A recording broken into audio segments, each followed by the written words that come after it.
It was approaching midnight on Saturday, May 24th, 1930, when a police constable, whilst on his beat of the Albert Embankment close to Vauxhall Bridge, was stopped by a man who said he'd seen someone struggling in the water. The officer, whose name was R.C. Butler, called the fire brigade for assistance before throwing off his tunic and entering the water. By now he could see that it was a woman, and as she struggled against the Thames current, Officer Butler tried in vain to pull the woman to shore. When the fire brigade arrived, hook ladders were lowered into the water, and Officer Butler was thrown a lifebelt. After a brief struggle, he was able to reach the lady and place a belt around her, but she resisted, screaming that she wanted to be left to die. The rescue attempt almost turned fatal when Officer Butler lost consciousness and had to be hauled to the shore by the brigade men.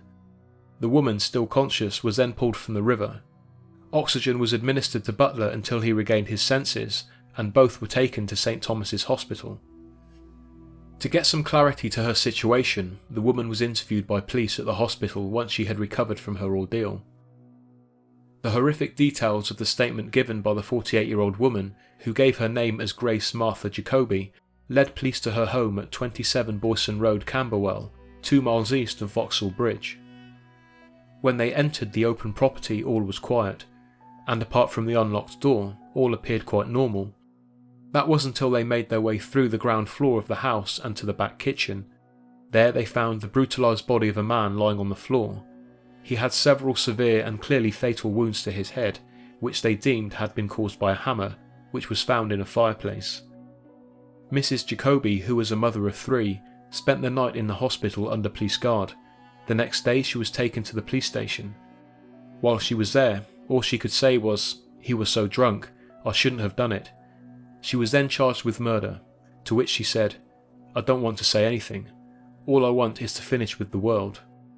She was remanded in custody and faced a Lambeth magistrate on Monday, May 26th, to whom she gave her full statement. The full details of Mrs. Jacoby's story then unfolded. The man found at her house on Boyson Road was William Lindstone, who the accused woman had been living with for some time.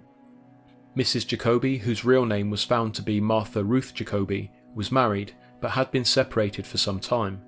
For the past 18 months she had been seeing a lot of William Lindstone, himself married but separated, and in May of 1930 he had come to live with Martha and her 2 teenage daughters in Camberwell. Mrs. Jacoby and her girls lived meagrely, with the constant pressure of raising money to cover the cost of living. The young girls helped as much as they could, but their worries, it was hoped, would be over with the arrival of Mr. Lindstone.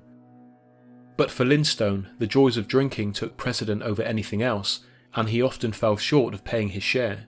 Sometimes he never paid at all, having spent his entire income in the local pubs. According to Mrs. Jacoby, Lindstone had recently taken an interest in her eldest daughter Violet, and had made several advances. There were times, she said, when William Lindstone would try to enter her daughter's room at night. When confronted, Lindstone would say that he was simply paying her a visit, to see if there was anything she needed. But it wasn't just her eldest daughter.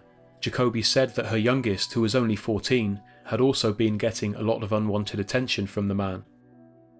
It was clearly a worrying situation for Martha Jacoby, who had been described by a neighbour as a quiet and retiring type of woman, who was reluctant, possibly out of fear, to address Lindstone's improper behaviour. But that would all change on the night of May 24th, 1930.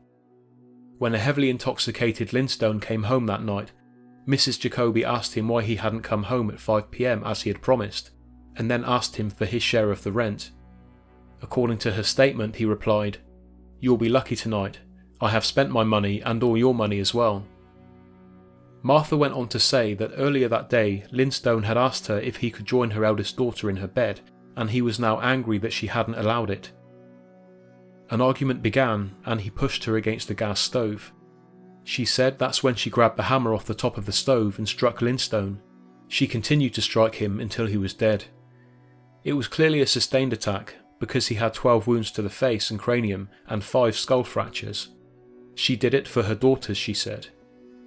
As Lindstone lay on the kitchen floor, she left the house and walked to Vauxhall Bridge, where she threw herself into the Thames. Martha Ruth Jacoby's trial began on June 3, 1930. The prosecution, Percival Clark, first addressed the eldest daughter, Violet Jacoby. She was asked if she thought her mother was acting out of jealousy. Violet said, "My sister and I are her daughters, and we are good girls. I dare say that she thought of it in another way than that of jealousy." Mrs. Jacoby's defence, John Maud, supported this notion, and reminded the jury of the appalling circumstances the family were in, and what little financial support they had. The jury found Martha Jacoby not guilty of murder but manslaughter, and put forward a recommendation of mercy given the circumstances. The judge, whose name was McNaughton, sentenced her to 3 years in prison for the manslaughter charge. I thought this was the end of the story, as far as records go anyway, but I did one last search for any mention of the people involved post-1930. I found out that in 1939, Martha Jacoby, now aged 59, was living with a 48-year-old man named Walter Bishop in southeast London. According to the brief reports, she had attacked Bishop with a hatchet when he returned home drunk one night in December of that year. Martha's lifeless body was found next to the gas stove. The inquest into the deaths of Martha Jacoby and Walter Bishop took place in January of 1940. Walter Bishop's son said, "Mrs. Jacoby was a nice sort of woman, but she had a temper and a jealous disposition." Incidentally, her former husband was present at the inquest, and according to London's Daily Herald, he bore a facial scar, which he said was inflicted by her 20 years earlier.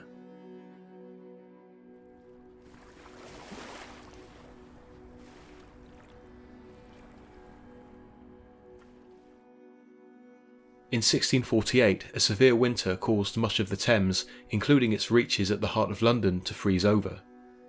English writer John Evelyn wrote in his diary on the 22nd of January 1649, "Now the Thames is frozen over, there is a horrid tempest of winds." A week after Evelyn wrote the entry, a disguised boat slowly made its secretive 42-mile journey up the Thames from Whitehall to Windsor, and was constantly hindered by the increasing flows of ice. On board that boat was the decapitated body of King Charles I, whose execution for treason had just taken place at the Palace of Whitehall. After 30 miles, the ice became so dense that the voyage was abandoned. With the help of local fishermen, the royalist watermen and their grim cargo were helped ashore, and from there they made their way overland, managing to avoid parliamentarian interception until reaching Windsor Castle, where King Charles was buried days later. This is just a small macabre anecdote from the Thames history in which the river froze over almost completely. There is no telling how often it happened, but there is human record of the phenomenon dating back to the 11th century. Between 1309 and 1814, during a time called the Little Ice Age, there were 24 winters in which the Thames was recorded to have frozen over at the heart of London, although there are other instances of it freezing upstream to varying states much more recently, with the last so-called Great Freeze occurring in 1963. The Thames most frequently froze between the 17th and 19th centuries, during a time when the winters in Britain were far more severe than they are today. But the colder winters were not the only factor. In those days before the city was extended, the river was wider, therefore slower, allowing it to freeze over more easily.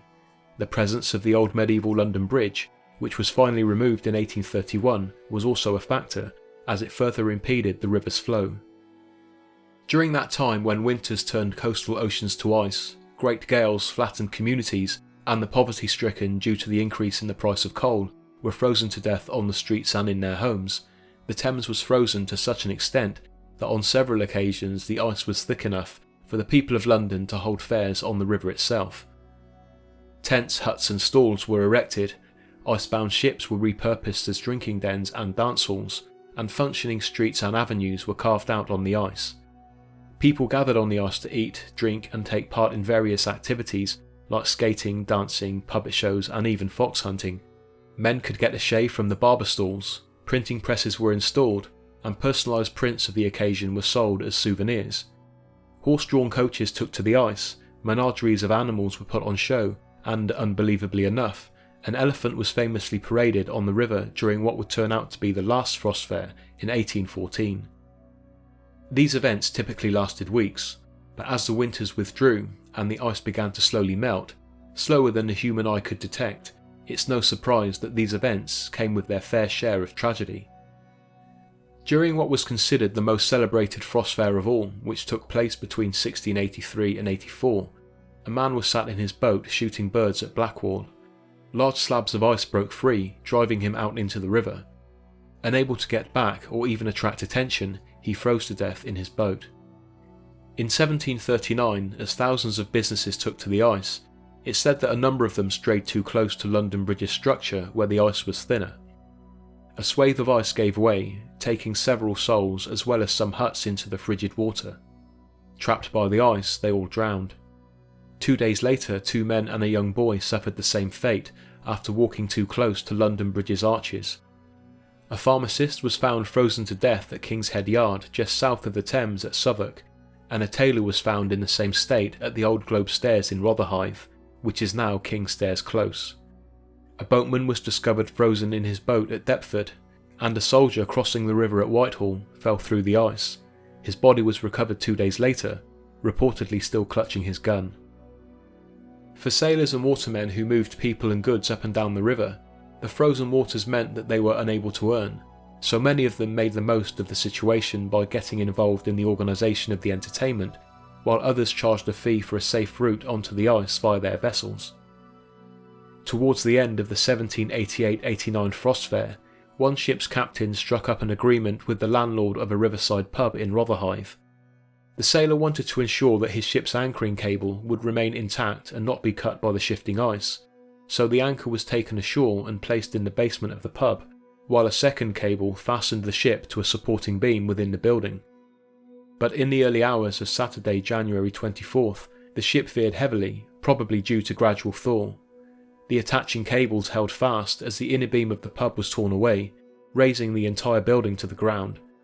5 people asleep in their beds were killed as the pub was brought crashing down on top of them. On a lighter note, and during the same Frost Fair, an empty booth stood on the ice. A sign attached to the front read, "This booth to let. The present possessor of the property is Mr. J. Frost. His affairs, however, not being on a permanent footing, dissolution or bankruptcy may soon be expected. The final settlement of the whole is entrusted to Mr. Thor." The year 1814 saw the last ever Frost Fair held on the Thames.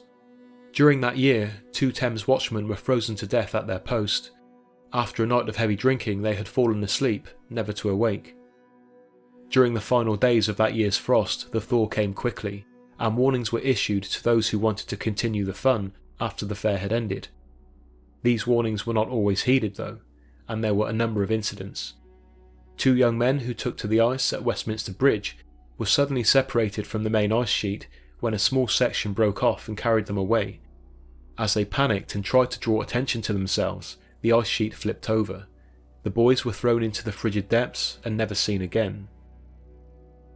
When the thaw finally took hold that year, it's said that thousands of people lined the Thames and watched as masses of ice came crashing down the river, taking many empty and occupied vessels with it. When the heavy careering ice made contact with the old Kingston Bridge, a large section of it collapsed, an event that prompted the eventual rebuilding of the bridge in 1828. As the people of London watched as the Great Thaw took its toll, they would have no idea that this would be the grand finale of what would be the last Great Frost Fair.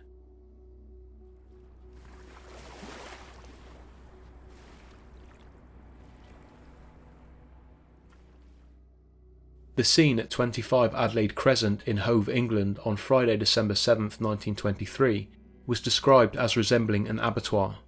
When police officers entered the upmarket flat of First World War veteran Norman Percival Bailey, they found his wife, 22-year-old Marjorie Bailey, in her nightdress, lying on a bed awash with blood. There was a bullet hole in her head and a 6-inch knife driven into the hilt protruding from her chest. There was blood spatter on the walls, and a ricocheted bullet lay on the carpet. Less than 2 hours earlier, at around 8:10, the building's caretaker, Maud Frost, had entered number 25 with the morning's milk. She was greeted by Norman Bailey as he apparently prepared to leave for work. Nothing seemed amiss, but it was Bailey's maid, Grace Bishop, who had summoned the police. She said she had not heard a sound from their flat, and when she knocked on the door at around 9:45 a.m, there was no reply. That's when she noticed a drop of blood on the door, so she called Maud Frost to obtain a spare key. A detailed examination of the bedroom indicated that Marjorie had slept alone the night before. There was a cold cup of tea on the bedside table, blood-smeared writing paper on a desk in the dining room, and a claret-stained hand towel in the bathroom. In the second bedroom, an envelope containing a cheque was found behind a radiator, and there was evidence that paper had recently been burnt in the fireplace. The 29-year-old Norman Bailey, since his return from service, had worked as a spare car parts salesman. But he was not at work that day, a conclusion police came to without speaking to his employer. As the search continued, they found 2 handwritten notes signed by Bailey. One read, "I did not do it for jealousy or for cowardice. I did it for love. If the police are looking for me, they had better look down on the seashore." The second note, which was found in an adjoining room, read, "I have parted with my dearest possession. Please forgive me and forget. She knew nothing. Look for me by the sea. No cowardice but love. My sister Mabel and Aunt Cissy were the real cause." The seafront, which was only a few metres away from Adelaide Crescent, was searched but yielded no clues. 12 hours after the crime scene was discovered, Marjorie Bailey's mother, Alice Malkin, came forward with a third note, written by Norman and addressed to her. It repeated much of what he had already written, adding that he intended to take his own life. His sister Mabel and Aunt Cissy, whose real name was Elizabeth Davies, were informed that Bailey had implicated them on paper. Neither could offer an explanation, but Davies said that her nephew had in recent months become restless and agitated. She said she thought he was suffering from some kind of nervous disposition. Neighbours of the Baileys, some of whom had spent the previous evening with them, said that they had not heard any gunshots that morning. Apart from the cryptic notes that Bailey had written and his aunt's comments on his mental state, police had little more to go on. That is until they spoke to Grace Bishop, the couple's maid, who had just received a 10-shilling note and a letter from Norman thanking her for her service. She said that Marjorie Bailey had once confided in her that their wealthy lifestyle was just a facade, and in truth, the Baileys were, quote, as poor as church mice. In fact, Norman was indebted to a number of creditors, such as a mechanic named John Houghton, who had built him a new chassis for a Ford van and had recently demanded the remaining £15 balance. But it seemed that Norman Bailey had foreseen the money troubles theory. Within 2 days of his crime, a senior Hove police officer had received a card from Bailey postmarked London, stating that despite what he may think, money did not factor in his decision to kill his wife, as he had excellent business prospects and a wonderful outlook for 1924. He blamed his state of mind, saying that he blacked out after waking up with, quote, war horrors, and the next thing he knew he was in London. The prolific letter writer also wrote to the police surgeon, saying that his wife would have felt nothing and did not suffer. Police surgeon Dr. George Eccles, who examined Marjorie Bailey's body, concluded that she had been shot at point-blank range from behind the right ear, the bullet exiting through her eye. This, he said, explained the absence of sound. He added that the knife wound was not inflicted first, but it must have been immediately after the gunshot because it had caused massive hemorrhaging. When news of the murder spread, there was a reported sighting of a man matching Norman Bailey's description, boarding a train to London from Hove on the morning Marjorie was found. Soon after, someone whom police believed to be Bailey checked into the Golden Cross Hotel in Charing Cross, London. The receptionist, who was sure she recognised him from a circulated police photo, said that he had checked in on the Friday evening but left soon thereafter and never returned. It was a lead that soon went cold. When Norman and Marjorie Bailey's respective families were approached for more information, they said that the couple, who were originally from Stoke-on-Trent and had been married for 2.5 years, were a very happy union, and they described Norman as cheerful and optimistic. But some of the most valuable information in the case was to come, and it gave a very different story indeed. An inmate at Winchester Prison named John Christian, who was being held on a bigamy charge, wrote to police saying that during the 1920s he had been Norman Bailey's car sales assistant. He said that during his employment, Bailey had admitted to him that he had slept with 2 women in America while on a business trip, at a time when he was engaged to Marjorie. John Christian explained that there were a number of letters from the United States in Bailey's office, and one day, while he was out, Marjorie had found one of these letters along with a picture of a woman. She then turned to Christian and requested all of her fiancé's mail, which he gave her. When Norman returned to find Marjorie in possession of his letters, he grabbed his gun and threatened to kill Marjorie and himself. After an argument, the two of them went home. The next day, Christian said, they appeared to have forgotten the issue. However, Norman terminated Christian's employment for his involvement and reminded him of his own bigamous marriage. He threatened to report Christian to the police unless he paid him £50, but John Christian didn't have the money to buy Bailey's silence. Bailey went to the police and Christian was arrested the following day. When the American Mistress tip-off was pursued, Bailey was found to have business associates all over the world. Thinking that their suspect may be planning to leave the country, all ports were put on police guard. At Marjorie Bailey's inquest, held at the Hove Town Hall on December the 11th, 1923, police revealed that they had traced an American woman named Norma Hassler, a representative of a motor company in Indiana, who had been involved romantically with Bailey, but they were satisfied that she was not linked to his disappearance. Another thing that was considered was that Bailey used to perform in theatre, sometimes playing female roles. When news of the British fugitive reached the US, North Dakota newspaper the Bismarck Tribune wrote that it was possible that Bailey had not left England after all, and was, quote, enjoying temporary safety in a skirt and bonnet. The notion that Bailey was some kind of international master of disguise set off a series of widespread alleged sightings and false alarms. Innocent men with the slightest resemblance to Bailey were approached and some were even detained in various locations, including St Helier, Jersey, Northern Ireland, Paris, Italy, Canada and New York. It was even reported in March of 1924 that Bailey had been seen on a train in Luxembourg threatening to attack passengers with his shoes. This bizarre story turned out to be another false alarm. The man, who was later transported to a mental asylum just outside Luxembourg, didn't speak English, and according to Scotland Yard, looked nothing like the suspect. Norman Bailey became known in US newspapers as the Phantom Major, owing to his ability to seemingly disappear and reappear anywhere in the world. At one stage, police had 150 suspects based on these sightings. In January of 1924, Scotland Yard received a letter postmarked Magdeburg, Germany. Apparently signed by Bailey, part of it read, "I know the result of my trial would be guilty but insane. This will mean a life sentence for me. It's my intention to never return to England. It is my desire to end my days in peace." As far as I can see, there have been no mention of an official handwriting comparison. The only time the authenticity of Bailey's letters was raised was when his father, Joseph Bailey, examined the many letters and postcards held by Scotland Yard. In his opinion, they had all been written by his son. The widespread search for Major Norman Bailey came to an abrupt end just after 7 a.m. on Thursday, May 22nd, 1924, when a River Thames bargeman named Thomas Wareham caught a glimpse of a horribly decomposed body being tossed around in the water at Carron Wharf, just east of Tower Bridge. The river, he said, was moving quickly and rushing the corpse away from him.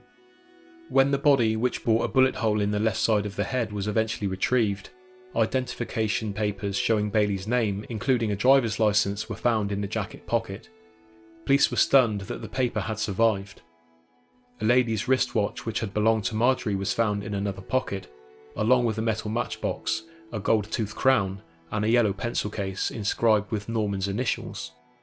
He also carried photographs of family members and, curiously enough, a metal chain with the Masonic symbol engraved on it, something that you'd think would feature more heavily in the story, but did not. Bailey's father made the official identification by verifying his son's belongings and the name of his tailor on the clothing. Coroner Sir Bernard Spilsbury, who examined the body, was certain that Bailey had been shot at the Thames edge, but added that he did not die immediately. According to him, due to the condition of the skin, Bailey had been alive when he entered the water. Spilsbury gave a vague estimate to the time of death, saying that the body had been in the water for between 2 and 3 months, but added that it could have been the full 6 months since his disappearance, given the cold climate. The 6-foot Norman Bailey, who was described as dashing and athletic, had served in the machine gun corps and rose to the rank of major during the First World War. He had at one point been badly gassed during those years, and since then had suffered with long-term fatigue and emotional disturbances. What would today be seen as post-traumatic stress disorder was not recognised. It's uncertain exactly why Norman Bailey did what he did. Was it simply money trouble, issues with infidelity and an unhappy marriage, or was it a culmination of what he referred to as war horrors?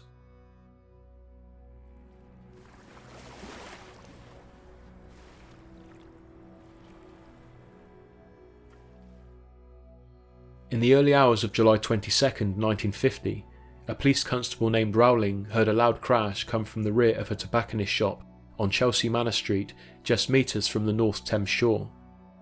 He then saw two men come running out of the shop and gave chase, catching up with one of them, a man Rowling later described as tall and well built. In his effort to stop him, Rowling was struck several times with fists and knocked to the ground.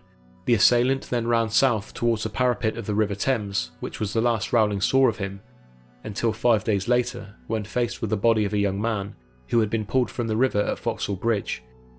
It was concluded by a coroner that the body had been in the water for that amount of time, but despite what must have been a degraded appearance, Constable Rowling immediately recognised him as the man who had attacked him on the morning of July 22nd. It was 24-year-old boxer Frank Ronan from Fulham, who was considered at one time one of the country's most promising heavyweights. He had turned professional in 1943, but following his demobilisation from the army in 1948, had suffered a series of defeats. Once a sparring partner of the former British and European heavyweight champion Bruce Woodcock, Ronan had recently undergone hypnotherapy to cure him of a, quote, right-hand punch to the chin complex, which he feared would end his career. After a series of treatments, he felt no progress had been made, and decided that the answer to his fear of losing lay in his own fitness and training. Ronan had lost 6 of his last 10 fights, the last one being by knockout at the hands of the then inexperienced Frank Bell in February of 1950, almost 6 months before his death. Very little is known about Ronan's last days. Aside from taking part in what turned out to be a failed robbery, he had left his mother a note that same morning, wishing her, quote, many happy returns for the day. The other robber was never caught, and how Frank Ronan came to be in the Thames was never fully established, although it was theorised to be the result of an escape plan gone wrong.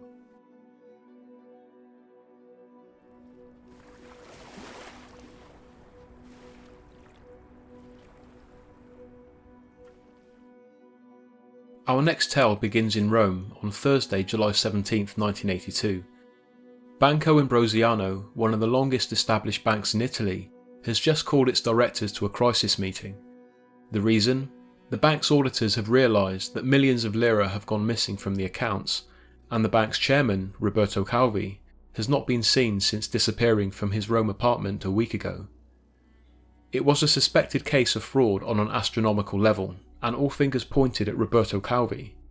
He was immediately fired from his position in absentia, and the Bank of Italy were called in to help resolve the situation.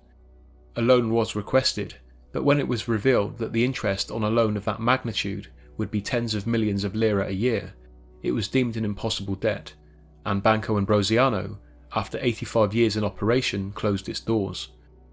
Following the meeting, 55-year-old Graziella Carocca, Roberto Calvi's personal assistant, calmly walked to her office on the 5th floor and threw herself from the window, having left behind a note blaming Roberto Calvi for the bank's collapse. Part of it read, "May he be twice cursed for the harm he has done to the company and its employees."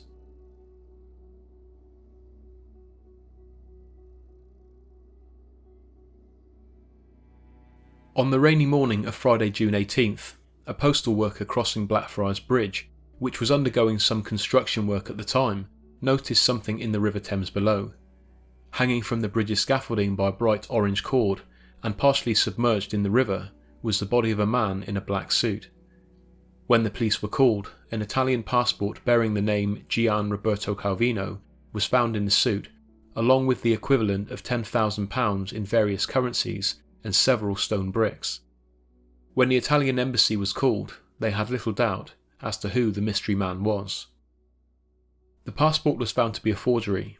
The dead man, as you will probably have guessed, was Banco Ambrosiano's former chairman Roberto Calvi. On the surface it looked as if he had carried out the act himself, but on closer inspection, the dead man's fate was more than a little suspicious. A coroner found that the neck was not broken and the spine was still intact, something that was deemed impossible given the distance he would have plunged.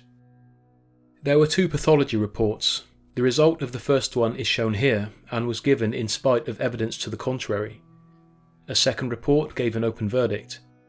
In both cases, the cause of death was given as asphyxia, and both noted that no other wounds were found on the body and Calvi had not been drugged.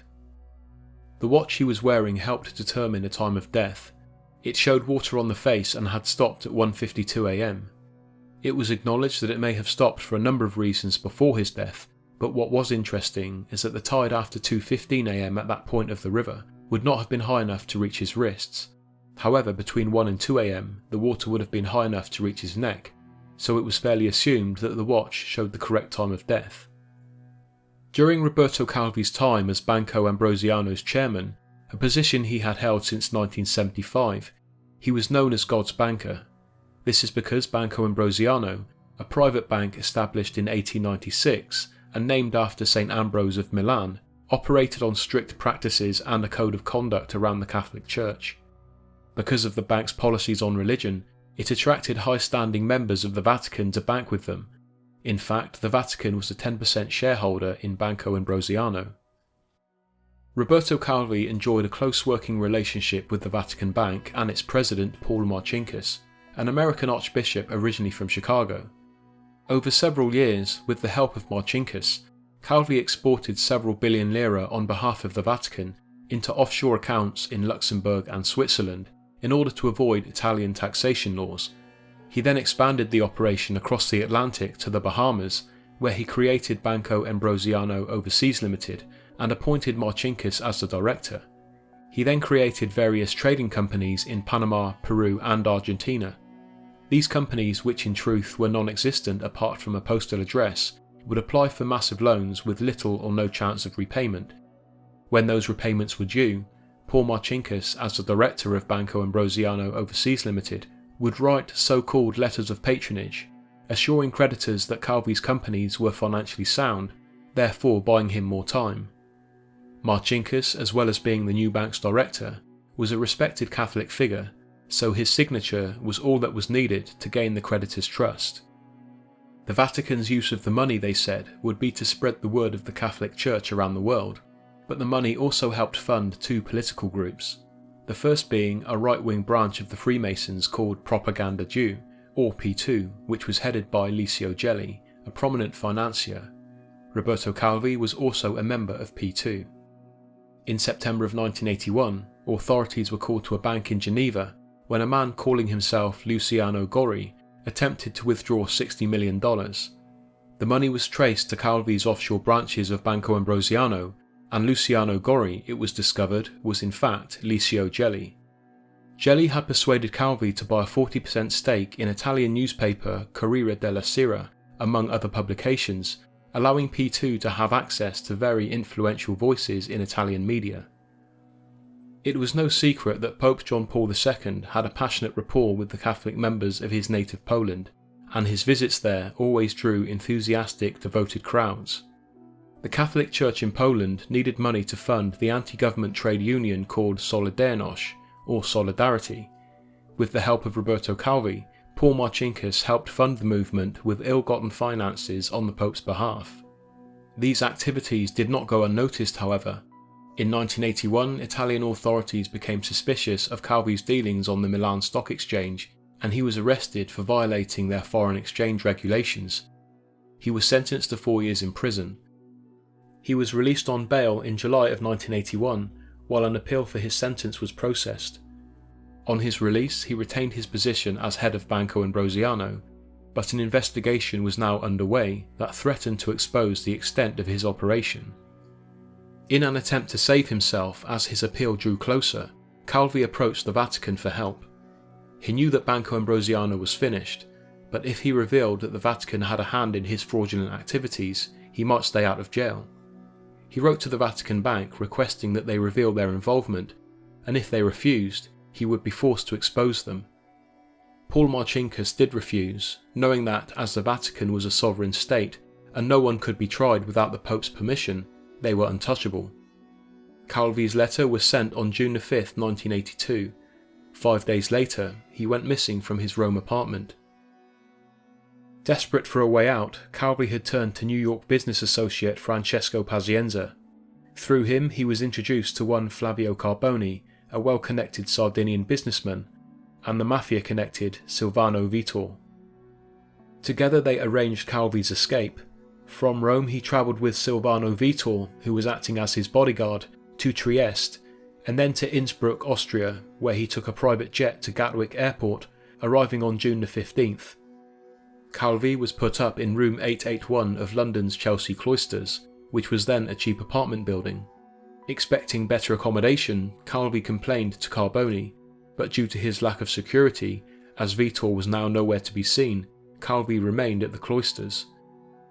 Shortly after 11:30, on the night of July 17, 1982, Calvi was seen leaving the building in the company of two men. It was the banker's last known movement before his body was found 4 miles away hanging from Blackfriars Bridge the following morning, by which time both Carboni and Vittor had already left England. When room 881 of the Chelsea Cloisters was searched, all police found was Calvi's personal belongings, such as toiletries and sleeping pills. His black briefcase, however, was missing. The briefcase, which he was known to have taken with him, held all documents pertaining to his business affairs, his links to Licio Gelli and P2, and a written agreement to the Vatican relieving them of any involvement in his fraudulent activities. Paul Marcinkus claimed that he had been conned by Calvi. When he spoke to Vanity Fair journalist Edward J. Epstein in 1983, he explained that the Vatican had received Calvi's help, because despite being a state of apparent wealth, with its priceless works of art and valuable properties, assets that could not be used to fund the church, the Vatican had a financial problem that dated back over 2 centuries. By 1922, he said, the Vatican was so impoverished that it borrowed money from a local Roman bank to pay for the funeral of Pope Benedict XV. It was never confirmed whether or not the Vatican Bank was directly involved in Calvi's death. Roberto Calvi's son Carlo was convinced that his father was murdered and set out to overturn the original ruling. In 1989, following a costly reconstruction of his father's death, which was carried out by Kroll Associates, a leading private detective agency, the original conclusion was ruled out completely. After locating and reassembling the original scaffolding that Calvi was hanging from, Kroll's forensic team conducted the reenactment. A film stuntman roughly the same size and weight as Calvi walked all possible routes along the scaffolding poles that Calvi would have walked if he had indeed carried out the act himself. The stuntman wore exact copies of the loafers Calvi wore that night. Those shoes were then placed in the water for the same amount of time that Calvi's shoes had been submerged, and then examined at a London police laboratory. On every route, the soles of the stuntman's shoes had picked up yellow paint smears from the scaffolding. Given Calvi's weight and the pressure of the shoe on the painted metal, it was concluded that such traces were unavoidable. Yet when the soles of Calvi's actual shoes were examined, no traces of paint were found. The Kroll investigation concluded that someone else had hanged him from the scaffolding. The Kroll report, which was submitted to London police in 1992, was initially dismissed, but when Calvi's body was exhumed in December of 1998, and an Italian court commissioned its own forensic report, which involved repeating much of the work Kroll Associates had carried out, it confirmed that the first report was accurate and deserved attention. In addition, it said that the injuries to Calvi's neck were inconsistent with self-hanging, and he had not touched the bricks found in his pockets. Almost all theories are based on the motive of silencing Calvi, and pointed to financial, political and criminal groups for whom Calvi was laundering money. The list includes Licio Gelli of P2 and the Vatican. In almost all these theories, the mafia or organisations linked to them are said to have carried out the murder. The mafia theory was so popular that it inspired a scene in 1993's The Godfather Part 3, which depicts the hanging of a corrupt banker from a bridge, a killing that was carried out as a favour to corrupt Vatican figures. Italian magistrates relied greatly on the testimonies of ex-mafia members, or pentiti as they are known, who despite their oath of silence, agreed to cooperate with investigations. One such man was Francesco Marino Manoia. In 1991, he said he had heard from others that Francesco Di Carlo, another mafia hitman, had killed Calvi. By 1996, Francesco Di Carlo, who was serving a prison sentence in Britain for drug trafficking, had turned informer himself. He denied any involvement in Calvi's death, saying that although he had been asked to kill him for squandering mafia money, he had refused the order. He claimed that 2 men from Naples had carried out the hit, but both the men he mentioned had since died. In 2007, after 20 months of hearing evidence in Rome, presiding judge Mario Lucio D'Andrea dismissed the charges proceeding from their ex-mafia testimony on the basis that they had revealed insufficient evidence and besides were untrustworthy. The Italian court also theorised that Calvi had been taken to Blackfriars Bridge by boat. Edward J. Epstein, who interviewed a number of men thought to be involved, agrees, and said that it was most probably Carboni who had taken him there. As Carboni was the trusted hired hand, Calvi would likely have followed any orders given to him, such as getting into a car or even boarding a boat. Carboni certainly had the means to get Calvi to Blackfriars Bridge without using force. There are other factors that point to Carboni as the killer, or at the very least an accessory. Apart from the likely scenario that he was acting on the orders of a higher power, he had millions of dollars of his own money tucked away in offshore accounts. Money that, had he lived, a desperate Calvi would have had access to. More importantly, Calvi's death also provided Carboni with the contents of his briefcase, which would likely have held documents of information regarding mafia embezzling. In 2005, 5 individuals, including Flavio Carboni and Silvano Vitor, were tried for the murder. All were cleared in 2007, with the judge citing insufficient evidence. Between 2005 and 2009, Licio Gelli, the head of P2, now in his 80s, underwent 2 investigations. He was accused of arranging Calvi's death to punish him for embezzling money owed to him and the mafia. Gelli denied any involvement, and the investigation was dropped again due to lack of evidence. By now, Italian authorities believed that given the amount of time since Calvi's death, a prosecution was unlikely, as many of the desired witnesses were either untraceable or dead. Possibly the most telling aspect of Calvi's suspicious death came to light just 3 months after his body was found. An Italian drug dealer named Sergio Vaccari was found stabbed to death in his Kensington home. On his body was paperwork with the details of the P2 Masonic Lodge, and like Calvi, he had bricks stuffed into his pockets.